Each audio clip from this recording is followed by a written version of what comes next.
അമീർ ഖാൻ ഉൾപ്പെടെ വലിയ star cast ഉണ്ടായിട്ടും അവരൊന്നും പ്രോപ്പറായിട്ട് യൂസ് ചെയ്തിട്ടില്ല. വളരെ മോശമായിട്ടാണ് എക്സിക്യൂട്ട് ചെയ്തിരിക്കുന്നത്. പിന്നെ അനിരുദ്ധിൻ്റെ BGM കട്ട ശോകമായിരുന്നു. ഡ്യൂറേഷൻ ഭയങ്കര കൂടുതലാണ്, 3 മണിക്കൂർ. നന്നായിട്ട് നമുക്ക് ബോറടിക്കും, നമ്മൾ ഫോണിൽ നോക്കും, അങ്ങനെയൊക്കെയുള്ള സിറ്റുവേഷൻ. സ്റ്റൈൽ വേറെ സ്റ്റൈലായിട്ട് എടുത്തിട്ടുണ്ട്. നമ്മൾ വിചാരിക്കുന്ന പോലെ അല്ല കഥ പോകുന്നത്.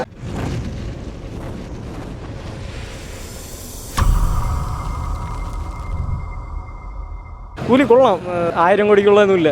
സ്ഥിരം ലോകേഷിൻ്റെ ഒരു അതേ പാറ്റേൺ തന്നെ സാറ്റിസ്ഫാക്ഷൻ ഇല്ല. ലോകേഷിൻ്റെ അങ്ങനെ അധികമൊന്നും പറയാൻ പറ്റില്ല. സ്റ്റാൻഡ് അലോൺ ആണെന്ന് അതുകൊണ്ടായിരിക്കും. പഴയ വിക്രമിൻ്റെ ഒരു ഇതിൻ്റെയൊക്കെ ടച്ചല്ല, കൈതിൻ്റെയൊക്കെ ടച്ചല്ല. ഇത് കൂലി ഇത്തിരി മാറ്റിയാണ് എടുത്തിരിക്കുന്നത്. കൊള്ളായിരുന്നു, നല്ല മൂവിയായിരുന്നു. കൊള്ളാം, എനിക്ക് ഇഷ്ടപ്പെട്ടു. സ്റ്റൈൽ വേറെ സ്റ്റൈലായിട്ട് എടുത്തിട്ടുണ്ട്. നമ്മൾ വിചാരിക്കുന്ന പോലെ അല്ല കഥ പോകുന്നത്. പക്ഷെ നല്ല സൂപ്പർ, കണ്ടിരിക്കാം. ലിയോ വേറൊരു ടച്ചാണ്, ഇത് വേറൊരു ടച്ചാണ്. അതും ഇതും തമ്മിൽ കമ്പയർ ചെയ്യാൻ നടക്കത്തില്ല.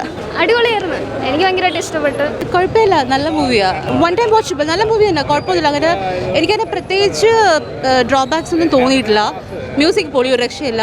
പിന്നെ വന്നിട്ട് ആമിർ ഖാൻ്റെ ഇൻട്രൊഡക്ഷൻ പൊളി, അത് അടിപൊളി.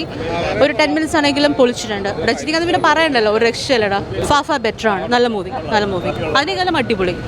അടുത്ത ഇഷ്ടപ്പെട്ടത് രജനീകാന്തിൻ്റെ ഒരു ആക്ഷൻ മാസ് കഥ, ഒരു ടൈപ്പ് കഥയാണ്. ജയിലർ പോലെ തന്നെ ഒരു മാസ്, മൊത്തത്തിലൊരു ആവറേജ്. ഇഷ്ടപ്പെട്ടില്ല. സ്റ്റോറി അത്യാവശ്യമല്ല, ഭയങ്കര വീക്കായിരുന്നു. എന്നുവെച്ചാൽ ലോകേഷിൻ്റെ പടമാണ്, ഇത്രയും സ്റ്റാർ കാസ്റ്റ് ഉണ്ട്, രജനീകാന്ത് ഉണ്ട്, ഒരു അമീർ ഖാൻ ഉൾപ്പെടെ വലിയ സ്റ്റാർ കാസ്റ്റ് ഉണ്ടായിട്ടും അവരൊന്നും പ്രോപ്പറായിട്ട് യൂസ് ചെയ്തിട്ടില്ല. വളരെ മോശമായിട്ടാണ് എക്സിക്യൂട്ട് ചെയ്തിരിക്കുന്നത്. പിന്നെ അനിരുദ്ധിൻ്റെ BGM കട്ട ശോകമായിരുന്നു. ട്രെയിലറിൽ കാണിച്ചിട്ടുള്ള ഒരു BGM ഉണ്ടായിരുന്നു. അത് നമ്മൾ വിചാരിച്ച സിനിമയുടെ ഹൈപ്പ് കുറയ്ക്കാനായിട്ട് BGM ആയിരിക്കും. അതാണ് ആക്ച്വലി എൻ്റെ സിനിമയിലുള്ള BGM. അത് ഭയങ്കര ലെറ്റ് ഡൗൺ ആയിരുന്നു. നമ്മൾ ടീസറിൽ കണ്ടിട്ടുള്ള ഫസ്റ്റ് ഒരു BGM ഉണ്ടായിരുന്നു. അതായിരുന്നു നമുക്ക് ഇത്തിരി ഗൂസ് ബംസ് വരുന്ന സാധനം. അത് സിനിമയിൽ അവസാനത്തെ ഒറ്റ സീനിൽ മാത്രമേ ഉള്ളത്. പക്ഷേ അപ്പോഴത്തേക്കും എല്ലാം കയ്യിൽ നിന്ന് പോയി. ഡ്യൂറേഷൻ ഭയങ്കര കൂടുതലാണ്, 3 മണിക്കൂർ. നന്നായിട്ട് നമുക്ക് ബോറടിക്കും, നമ്മൾ ഫോണിൽ നോക്കും, അങ്ങനെയൊക്കെയുള്ള സിറ്റുവേഷൻ. ആക്ഷൻ സീൻസ് ഒക്കെ ഭയങ്കര ശോകമായിരുന്നു. ലോകേഷിൻ്റെ ഒരു സ്ഥിരം പരിപാടി ഉണ്ടല്ലോ, പാട്ട് വെച്ചിട്ടിരിക്കുന്നത്, അതൊന്നും വർക്കായിട്ടില്ല. എത്തവണ മൊത്തത്തിൽ ശോകമായിരുന്നു. നല്ല